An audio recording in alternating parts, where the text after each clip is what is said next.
अकात्सुकी Naruto series में one of the best team में से एक है और इस टीम के हर एक मेंबर का अपना एक अलग ही ओरा है और इन सभी की अपनी अपनी एक बैक स्टोरी है। बट आज मैं उनके बारे में बात नहीं करूंगा, बल्कि आज मैं तुम्हें बताने वाला हूँ कि अकात्सुकी के मेंबर्स ने अकात्सुकी को किन रीजंस की वजह से ज्वाइन किया, क्योंकि इन सभी का अपना खुद का एक मकसद है जिसकी वजह से उन्हें ये विलन कमेटी ज्वाइन करनी पड़ी। तो आज मैं तुम्हें उन्हीं के बारे में बताने वाला हूँ। तो अकात्सुकी के आधे से ज्यादा मेंबर्स सभी एस रैंक निंजा हुआ करते थे, लेकिन फिर इन सभी की लाइफ में एक ऐसा मोमेंट आया जिसकी वजह से इन्हें अकात्सुकी का मेंबर बनना पड़ा। तो इस लिस्ट में सबसे पहले मेंबर है ओरोचिमारू। और हाँ, ये लिस्ट कोई मैंने ऑर्डर वाइज नहीं बनाई है, मतलब इस मेंबर ने पहले अकात्सुकी ज्वाइन करी थी और इस मेंबर ने उसके बाद में, ऐसा नहीं है। ओरोचिमारू का अकात्सुकी को ज्वाइन करने का यही रीजन था कि उसे पावरफुल जुत्सूस हासिल करने थे जिससे वो अपने आप को इमोर्टल बना सके। साथ ही वो सारे जुत्सूस को सीख कर अपने सेंसेई यानी हिरोजेन सारुटोबी को पीछे छोड़ देना चाहता था, पावर के मामले में भी और नॉलेज के मामले में भी। फिर आते हैं जूजो पे। वैसे तो जूजो के वीक होने की वजह से उसे टेक्निकली अकात्सुकी का मेंबर नहीं माना जाता है, बट फिजिकली यानी उसने अपने तन और मन से अपने आप को अकात्सुकी का मेंबर मान लिया था। और वो इसलिए क्योंकि वो दूसरे मेंबर्स को देखकर मोटिवेट होता था और अपने आप को पावरफुल फील करता था। नंबर 10 काकुजो, जिसने अकात्सुकी बस एक ही रीजन की वजह से ज्वाइन की थी और वो है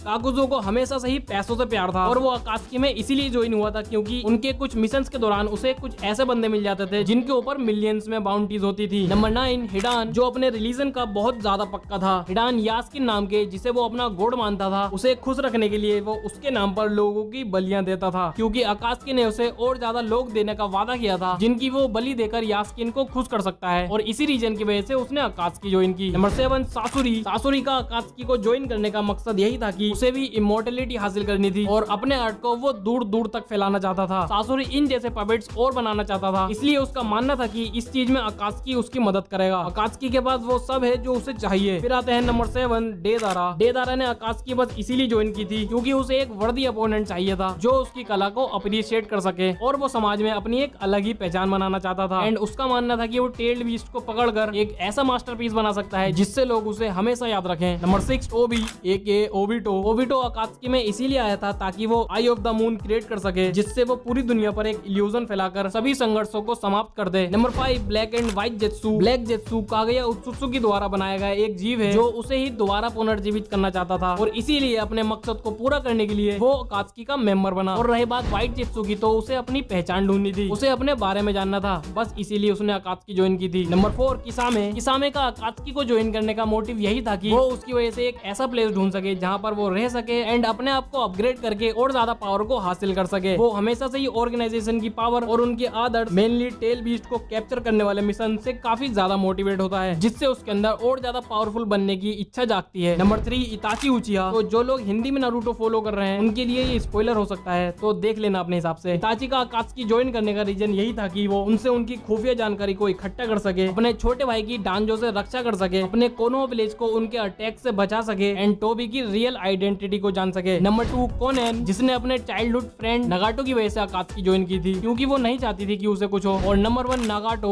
उर्फ पेन। नागाटो ही है जिसने अकात्सुकी बनाई है, वही इसे लीड करता है और उसका इस कमेटी को बनाने का यही रीजन था कि वो इसके जरिए दुनिया में शांति लाए और लोगों को दर्द का एहसास कराए।